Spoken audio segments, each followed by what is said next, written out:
Yo, what is going on, guys? It's your boy Kimbo here, and it's time for an epic discussion video. So, just gotten like the floodgates going with my brain ever since watching the first episodes of season 3 or arc 3 of Beyblade X.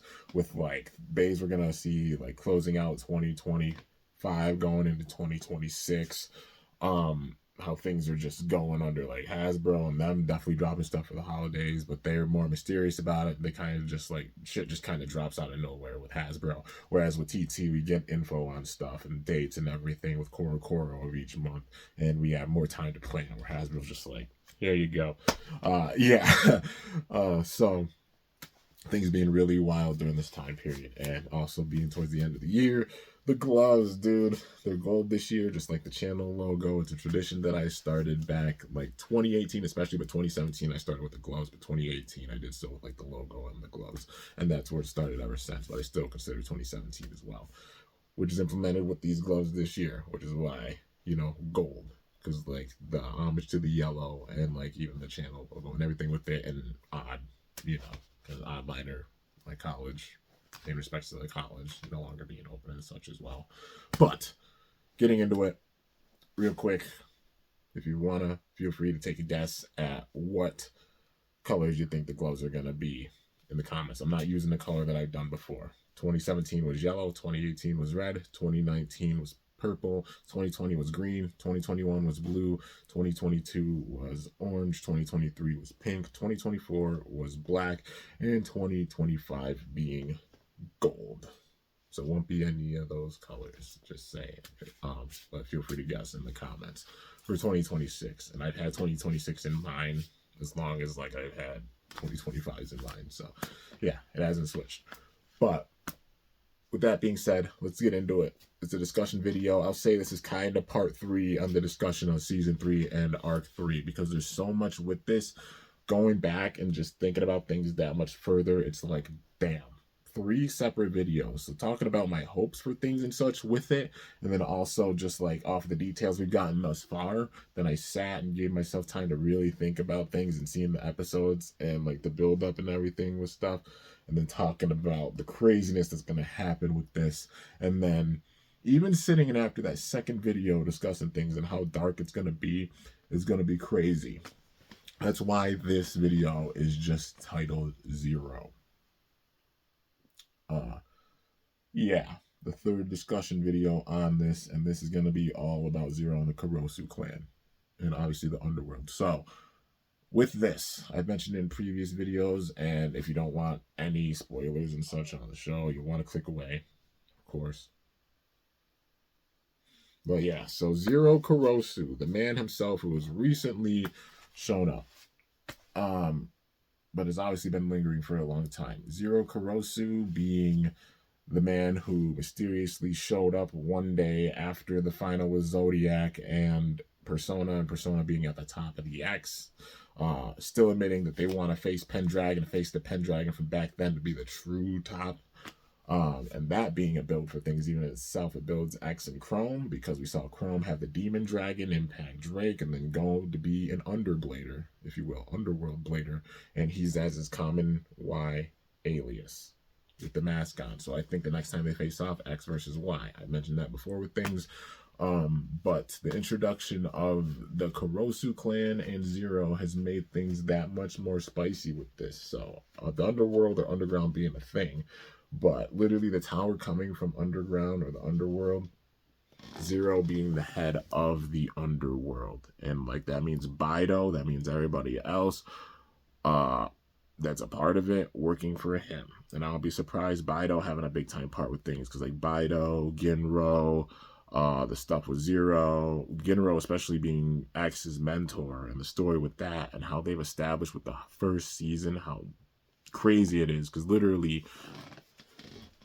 Zero shows up with the new tower, shows off a new 4X system that nobody's seen before, and they're like, 4X shouldn't be able to do that. But then even Yggdrasil, like Burn with Yggdrasil Pharmaceuticals, Kurua with like Goldius, like with her company with Goldius, how they both saw KUROSU Corporation as a threat. So that means their technology's on par with them.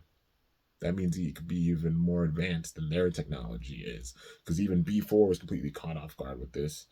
And it was like, holy shit, shit hit the fan. I think it's that thing of like Mega Oka knowing. I think she's a part of B4 that like maybe knew about this and she's gonna maybe defect or something. We gotta wait and see. I don't know. Like it's Mega Oka versus Multi and that whole feud and everything with it. But this is about Zero. Zero rose up from the underground and with a new axe and declares war on literally the entire other tower. And it's a civil war in X City. And he said he's brought out his 9 children with it, which we know 1 through 9 is going to be their names for sure. That's how they're going to name them, like this, the Roman numerals. So we've seen 9, who is currently with X and Persona. We've got 8, who recently showed up to challenge X. I haven't seen 103, so I'm not sure what happened with it. When it gets subbed, I'll watch it. And until then, obviously, please no spoilers. I'll see it for myself when it gets subbed. But even the build up for it, I can imagine X winning. But it's like him. We've seen 4 and 3 with like Solar Eclipse, at least the artwork for them. And I think they probably come in 103 or something like that. And yeah, they have Solar Eclipse, and so we've got the remaining kids. So we got 10 covered, 9 covered, 8 covered, 3 and 4 covered. So that leaves 1, 2, 6, and 7. And of course 0, But yeah. So I don't think 1 or 2 are going to be shown off for some time. Yeah, 1, 2, 5, 6, and 7. 6 and 7. I think 6 might be the kid with the glasses. Because like the look in that, it's either like 2 or 6 with the design and such with them. Because you can see in their design and everything, those elements. He had a 5. Well, he had a V on his shirt, so I'm guessing that might be 5. Roman numeral 5 with a V on his shirt and how his hair is and everything. But yeah, he actually has 10 children, and he literally said his 9 children because he orphaned X as a kid. Because maybe he didn't see his potential being up there or anything. Hence why he was with Ginro. Hence why X doesn't remember him or any of his siblings or anything. When he was a baby, when he was literally young, he was like, nah. Because maybe the others were putting in more like efforts and such with all of his plans or like arrangements, if you will. Paying homage to season 2, like, the potential and the power and everything. Because maybe he like studied them to bring out their strongest power possible, and then a beta reflect that. Where have we seen that before? Season 2, a metal fight, that type of stuff. And maybe X wasn't up to his standard, so he had him go with Ginro. But then he slept on X and underestimated him because he's more powerful than he could have imagined. The son that he tried to sit and just remove from his family, ending up being the strongest. And him showing that, because like even the power that's come out, Ginro himself said that X is not human. Like that power that he has and everything, it's inhumane, it's insane. And we saw a taste of it when he got pissed off at Mizumillion and Zodiac with the final battle. Him and Omega both paid for it. It was wild on display of his power and everything, man. So it's that case of like the father underestimating the kid and acting like they know everything and such, and underestimating and being like, yo, no. But Zero playing all these games and such and training up all of these kids, all of his kids and such for this purpose, which is sad because like, yeah, they're all strong, but like what they had to go through even with their lives, man, like sitting underground and all these things leading to this point and going for so long. Yeah, and he said himself he was a busy man with things. So it's like, what all has he been planning? And the whole theme of like the future. So like how Tenka and Omega, foreshadowed things with like how they both faced X and then their dialogue about his bay that swallows stars. Because Tenka, we didn't realize it at the beginning. I mentioned this with the other video, but like she said that at the beginning when they faced off. And then Omega said the same dialogue at the end, literally foreshadowing like X showing off some of his true powers, actual power at the end of the season, which was crazy. Like the foreshadowing, everything with that, thinking of that. But now this being about like bays of the future, looking towards the future, You know, the whole theme of like kind of the past and leading up to this point with X coming in, kind of like that, because Quinn did that bridge. That was the theme of the past, season 1, and going to the present with the battle with X. With X and Chrome, and then the present being season 2, and then thinking about things of the future, because like how they foreshadow with Tenka and Omega about things with the future, and then now the theme being the future with Zero and such, a man who can apparently see in the future. They've been building, man, past, present, future. It's ironic because literally I'm doing past, present, future type of build up with my burst skits, that being a big time theme of it, you know. Which is why a lot of episodes, anybody who's watched it, or if you haven't, I say, or the narrator, I guess I will say, says all these events take place from, you know, from the viewpoint of the past. So they're all in the past. All the ones that I'm still doing, and they're still like that. They're all from the past. Because the time's gone by, and me knowing I'm not doing a lot of them right now, a lot of different things with it being like my diary, you know, with that. The past, present, future theme is wild. So, Zero scene in the future, and all the kids going through this with him and having to be in the underworld and everything for so damn long. X got to see the surface, but like all those kids saw the underworld in this plan for this long.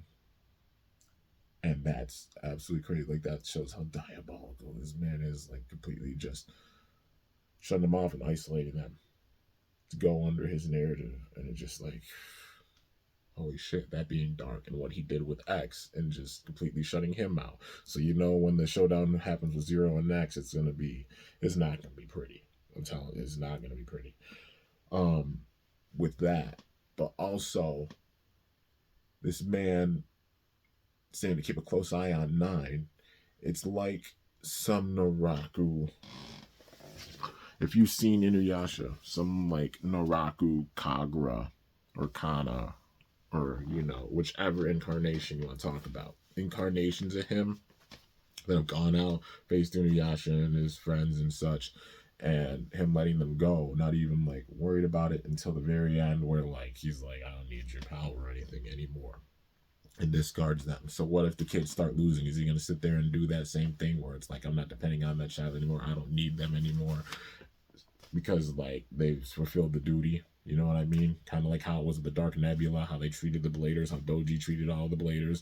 Season 1, dark elements with that. Season 2 as well, like the arrangement system. We got all the data that we needed so we can ultimately make like Faust and Twisted Tempo. That type of thing with it. The legendary Bladers taking all of their powers and such to revive the God of Destruction. And then, like, when you got the power, we no longer need you. How we use Bladers to get to that narrative. Season 3, a metal fight. All those elements with this, with how Zero is kind of doing shit right now. And it feels like it's going to get that dark with it. You know, and that'll pay homage to all the darkness of even the first era. Or, like, I guess the second era. The metal fight era, not the first era. Brooklyn and Zeus trying to destroy the world, like that. And I got to go back and watch the first era stuff, you know. But the second era, second jump with metal fight Beyblade. A lot with that. With bursts, like proclaiming himself, like being at the top, or like this being the new X Tower and everything like that. Where did we see that before? Hell's Tower, when Arthur came in, when Phi came in and declared himself as the Lord of Destruction, or even when Hearts came in and tried to go and say like things from the Dread Tower, like that type of thing. Like this rules overall. Elements even of the darkest parts of bursts with that. Come on, man. And we see those elements already both with this. This is not going to be a pretty season. It's going to be freaking intense. It's going to be badass. We're going to see a lot of badass moments. There's going to be a serious power struggle. It's a civil war in X City with 2 towers, and it's going to be wild. This man Zero popping it all off. The KUROSU Corporation, literally a top engineering corporation. He says he's busy all the time, so what if he wasn't even sitting there with the kids the whole time and he just had them, like, genetically engineered or something, going through arrangements or things like that? That'll make it that much more deep to fit his own narrative. And then as they all start losing, imagine this man starts losing grip, but he's like, I don't need them anymore. I got all the research that I needed, because it helped me to get research on like these bays that I've created myself for all of the kids, but as well as how far the B4 and the other tower is going, and I'm going to sit and outsmart them all at the very end. to the buildup of like some Nemesis level, Apocalypse level, Spriggan Requiem level, Diablo Nemesis level craziness after all this research and getting all this power and all this data and everything.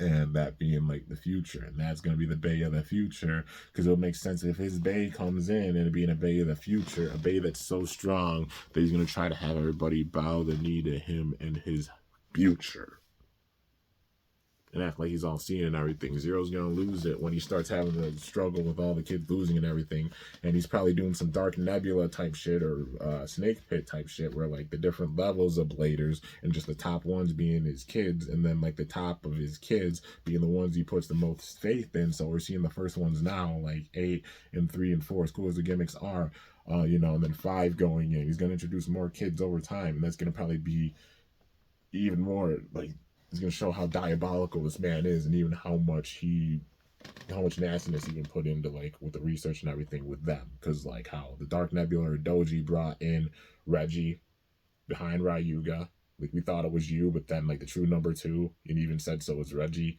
and kind of just even casted out you, that type of thing. Or like in the Snake Pit when Boa was there, and then Goldeye showed up, and it was just like, nah, and it was like literally all of them fighting, like, you know, Boa, Goldeye, who ended up being Norman Turner, you know, and Red Eye, of course, being Shu at the very, very top of that, but obviously he was the one that he was looking after the whole time.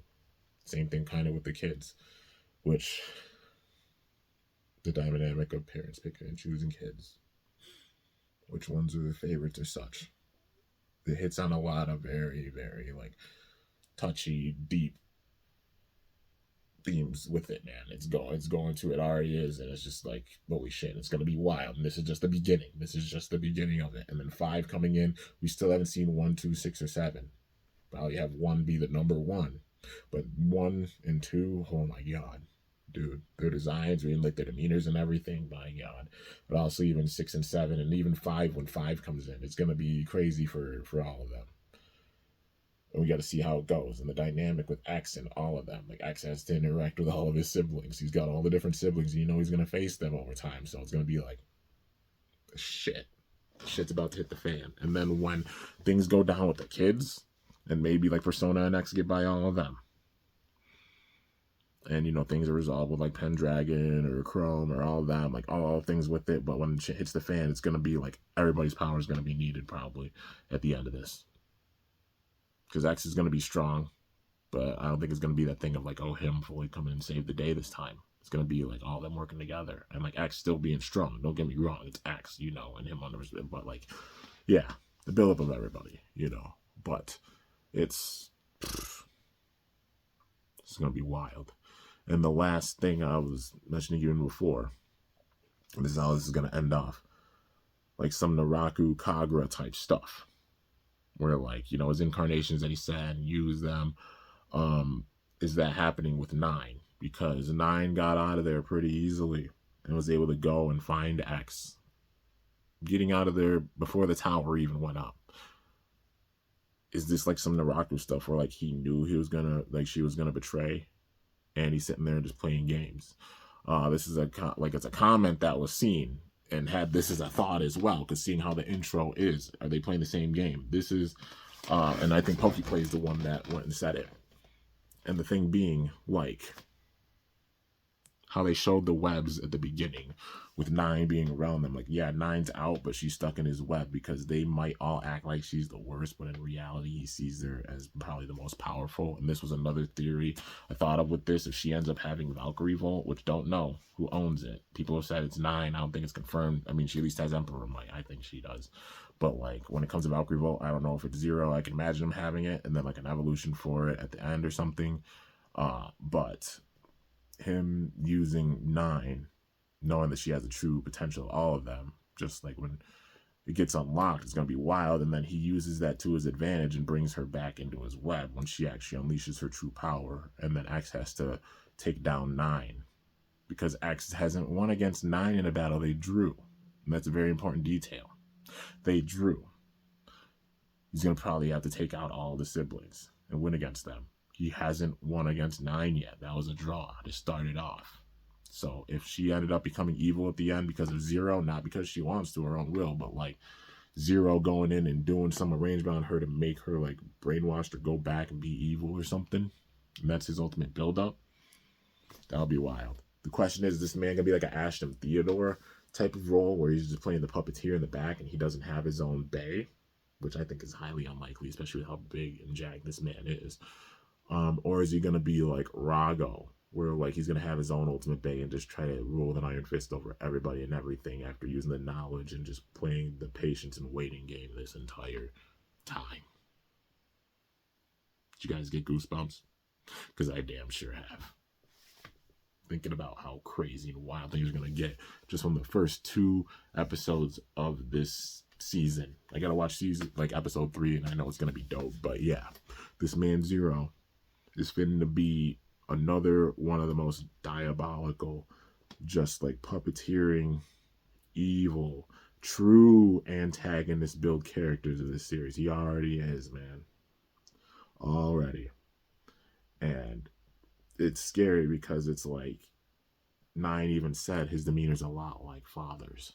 So maybe maybe Zero knew that. That's why he put X out, and he's sitting and playing some kind of game with this as well. Or he underestimated him. Who knows? Maybe he knew like all this was happening, and then he's just sitting and playing some wild game with it, dude. Which, so that's a damn diabolical. And it's like, bro. Regardless, want to see this man Zero get whooped already, and the build up for the season is going to be insane. Now with this will be the last discussion on things for now. Just had to make that video just talking about even Zero himself and the history of like all the evils and everything, and how they can how they're making reference to them even with this. But yeah, anyways, it's gonna get ugly with the new Tower Zero, the KUROSU clan, and the Underworld. But anyways, guys, I'm gonna end this off. Hope y'all enjoyed. If you did, be sure to slice that like button down below. Let me know how I did. If you're new to my channel, definitely be sure to subscribe for some epic content, because I upload daily. And if you haven't already, be sure to ring that bell with my channel name to be notified whenever I upload a video. I'm gonna take a few days off to chill, but you know, until next time, it's your boy Kimbo signing off. See you guys later. Thanks so much for watching. Till then, stay awesome and go shoot. Let it rip. I'm up out of here.